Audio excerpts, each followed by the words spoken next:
दोस्तों, आज हम एक ऐसे पक्षी के बारे में बात कर रहे हैं जिसका जीवन एक तपस्या से कम नहीं। जी हाँ, हम बात कर रहे हैं बाज पक्षी की, जिसे ईगल भी कहते हैं। जिस उम्र में दूसरे पक्षियों के बच्चे घोंसलों में बैठे ची ची कर बंद आंखों से चोगा खा रहे होते हैं, उस उम्र में एक मादा बाज अपने नवजन्मे बच्चे को पंजे में दबाकर सबसे ऊंचा उड़ जाती है। पक्षियों की ऐसी सख्त ट्रेनिंग और किसी की नहीं होती। मादा बाज अपने चूजे को लेकर लगभग 12 किलोमीटर ऊपर उड़ जाती है, जितने ऊपर लगभग हवाई जहाज उड़ा करते हैं, और वह दूरी तय करने में मादा बाज 7 से 9 मिनट का समय लेती है। यहाँ से शुरू होती है उस नन्हे चूजे की कठिन परीक्षा। उसे अब यहाँ बताया जाएगा कि तू किस लिए पैदा हुआ है, तेरी दुनिया क्या है, तेरी ऊंचाई क्या है, तेरा धर्म बहुत ऊंचा है।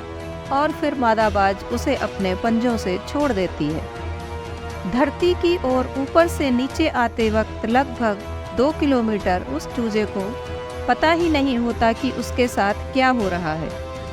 7 किलोमीटर नीचे आने के बाद उस चूजे के पंख जो कंजाइन से जकड़े होते हैं वह खुलने लगते हैं। लगभग 9 किलोमीटर नीचे आने के बाद उनके पंख पूरे के पूरे खुल जाते हैं। यह जीवन का पहला दौर होता है जब बाज का बच्चा पंख फड़फड़ाता है। अब धरती से वह लगभग 3000 मीटर दूर है, लेकिन अभी वह उड़ना नहीं सीख पाया है। अब धरती के बिल्कुल करीब आता है, जहां से वह देख सकता है अपने इलाके को। अब उसकी दूरी धरती से महज 700 से 800 मीटर होती है, लेकिन उसके पंख अभी इतने मजबूत नहीं हुए कि वह उड़ सके। धरती से लगभग 400-500 मीटर दूरी पर उसे अब लगता है कि उसके जीवन की शायद अंतिम यात्रा है।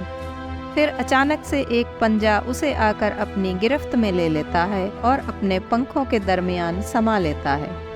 यह पंजा उसकी माँ का होता है, जो ठीक उसके सिर के ऊपर चिपक कर उड़ रही होती है, और उसकी यह ट्रेनिंग लगातार चलती रहती है जब तक कि वह उड़ना नहीं सीख जाता। यह ट्रेनिंग एक कमांडो की तरह होती है, तब जाकर दुनिया को एक बाज मिलता है। अपने से 10 गुना अधिक वजनी प्राणी का भी शिकार करता है। इसका संघर्ष यहीं समाप्त नहीं होता। बाज पक्षियों का राजा यूं ही नहीं कहलाता। अपने शानो शौकत और स्वाभिमान के लिए वह अनंत पीड़ा सहता है।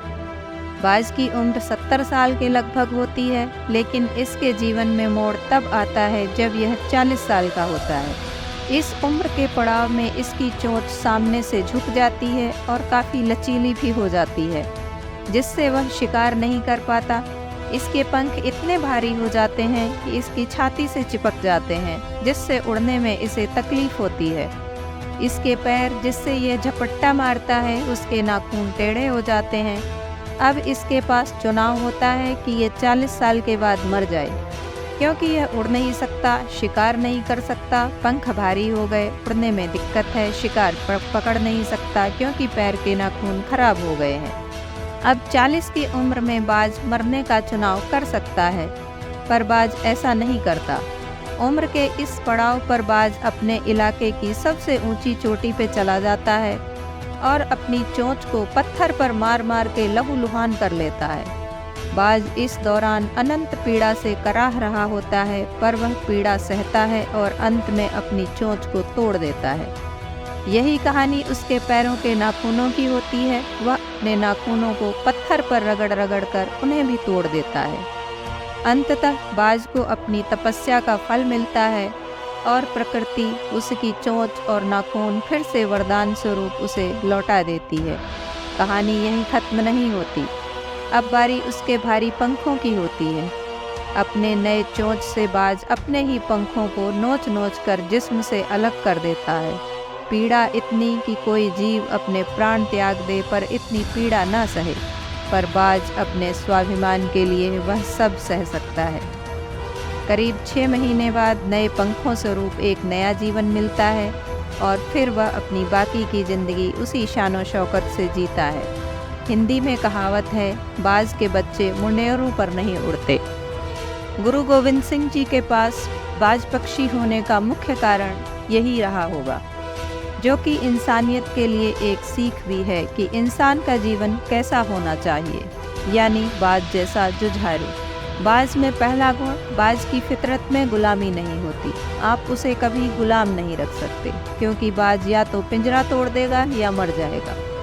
दूसरा गुण, बाज कभी दूसरे का किया शिकार नहीं खाता। तीसरा गुण, बाज बहुत ऊंचाई पर उड़ता है, पर इतना ऊंचा उड़ने पर भी उसकी तेज नज़र जमीन पर ही होती है। चौथा गुण, बाज अपनी आखिरी सांस तक आलसी नहीं होता। पांचवा गुण, बाज दूसरे पक्षियों की तरह हवा के बहाव में नहीं उड़ता, बल्कि हवा की विपरीत दिशा में उड़ता है। छठा गुण, बाज कभी अपना घर नहीं बनाता।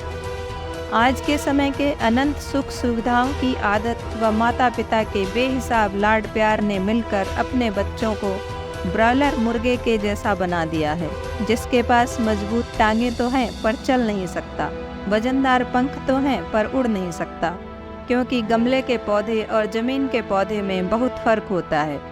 दोस्तों, आज का वीडियो आपको कैसा लगा? अच्छा लगा हो तो लाइक, कमेंट एंड शेयर करें। ऐसी ही वीडियोस देखने के लिए चैनल को सब्सक्राइब कर बेल आइकन प्रेस कर लें, ताकि आने वाली वीडियो का नोटिफिकेशन आपको मिल सके।